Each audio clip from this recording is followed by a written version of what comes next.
সুখধারানী YouTube চ্যানেলে আপনাদের সকলকে আবারও স্বাগত জানাই। আশা করি ভালো আছেন। অঙ্গনওয়াড়ি দিদিদের জন্য একটা ভালো বা খুশির খবর শেয়ার করছি। সেটা হচ্ছে ৩/৮/২০২৬ ২৩-১৪ এই মেমো নাম্বারে ২৩-১৪ আইসিডিএমডিটি এই মেমো নাম্বারে একটা অ্যালটমেন্টের অর্ডার ইস্যু হয়েছে। সেখানে দেখুন এই যে sanction of limit distribution under scheme supplementary nutrition programme SNP যেটা WB ১৫৫ in Sparsh SNS Sparsh যেটা এসএনএস স্পর্শ মোড ডব্লিউবি জিট। তো ডব্লিউবি জিটে এই টাকা দেওয়া হয়েছে।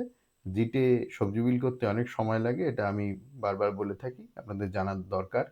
তো এটা দেখুন, SNP for government run ICDS project এবং SNP for NGO run ICDS project, মানে গভর্নমেন্ট এবং এনজিও উভয়ের ক্ষেত্রে এই অ্যালটমেন্ট কিন্তু দেওয়া হয়েছে। এবারে দেখি কোন সময়কার জন্য অ্যালটমেন্টটা দেওয়া হয়েছে সেটা একবার দেখে নেওয়া যাক। তো দেখুন কি বলছে। দ্য লিমিটস, এই লিমিটস এই ক্ষেত্রে এই লিমিট মানে অ্যালটমেন্টের কথাটি বলছে, have been assigned as per policy guidelines of GOI. GOI মানে government of India, vide memo number এত, ডেটেড এত। তো এই যে অ্যালটমেন্টটা অ্যাসাইন করা হয়েছে সেটা গভর্নমেন্ট অফ ইন্ডিয়ার যে পলিসি সেই অনুযায়ী to incur expenditure for SNP cost up to first quarter financial year ২০২৬-২৭। ২০২৬-২৭ ফিনান্সিয়াল ইয়ারের ফার্স্ট কোয়ার্টার পর্যন্ত যা খরচা হয়েছে সেই খরচা বহন করবার জন্য বা সেই খরচার জন্য অ্যালটমেন্ট দেওয়া হয়েছে। এখানে একটা জিনিস বুঝতে হবে যে এইটাই ফার্স্ট কোয়ার্টারের শুধুমাত্র অ্যালটমেন্ট নয়, এর আগেও দেওয়া হয়েছিল। এই সব কিছু মিলে মানে এই টাকাটা ফার্স্ট কোয়ার্টারের পরে আর যাবে না।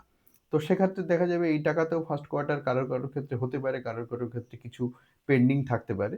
তো অর্থটা যেটা বলছে, এই টাকাটা যেটা দেওয়া হয়েছে সেই খরচটা ফার্স্ট কোয়ার্টার মধ্যে যা খরচা হয়েছে তার খরচা করবে। ফার্স্ট কোয়ার্টার মানে কি? ২০২৬-২৭ সালের ফার্স্ট কোয়ার্টার মানে এপ্রিল, মে, জুন, এই ৩ মাসের যে খরচ, সেই খরচের কিছুটা অংশ দেওয়া হয়েছে, আর কিছুটা দেওয়া হলো এই খরচাটা করতে হবে তার মধ্যে। মানে জুন মাস পর্যন্ত খরচার জন্য দেওয়া হয়েছে। তাতে করে জুন মাস পর্যন্ত হয়েও যেতে পারে, আবার নাও হতে পারে। না হলে হয়তো পরে আবার দেওয়া হবে। মানে ব্যাপারটা এখানে যেটা লেখা রয়েছে তার মানেটা এইরকম দাঁড়ায় বলে আমার মনে হয়েছে, তাই শেয়ার করলাম। এবারে এগুলো প্রজেক্ট টু প্রজেক্ট ডিফার করতে পারে। এর আগের ফিনান্সিয়াল ইয়ারে ডব্লিউবিজিতে কিছু জায়গায় ফেলিওর ট্রানজাকশন হয়েছে, সে হয়তো কম সংখ্যক, বেশিরভাগ জায়গায় একই রকম হতে পারে। তো সেইটাই প্রজেক্ট টু প্রজেক্ট ডিফার করতে মানে আলাদা হতে পারে, ঠিক আছে? তো এই যে টাকাটা দেওয়া হয়েছে এই টাকাটা জুন মাস পর্যন্ত যে খরচা হয়েছে সেই খরচা করতে হবে। এটাই একমাত্র অ্যালটমেন্ট না, জুন মাস পর্যন্ত এর আগেও দেওয়া হয়েছে। সেটা আমি আর কি আপনাদের বুঝিয়ে দিলাম বা বলে দিলাম। যাই হোক, এখানে যে অ্যালটমেন্ট দেওয়া হয়েছে সেই অ্যালটমেন্টে কিছুটা তো হয়ে যাবে। অনেক প্রজেক্টে কিছুটা পেন্ডিং থাকতে পারে। কারণ অ্যা বেশ পেন্ডিং হয়তো রয়েছে। অনেক দিনের ধরেই আপনারা আমার কাছে জানতে চাইছেন যে সবজি বিলের কোনো অ্যালটমেন্ট এসছে কিনা। তো যে অ্যালটমেন্ট এসছে এবং এটা আমি আপনাদের সঙ্গে শেয়ার করলাম। তো ভালো থাকবেন। দেখা হবে পরের ভিডিওয়।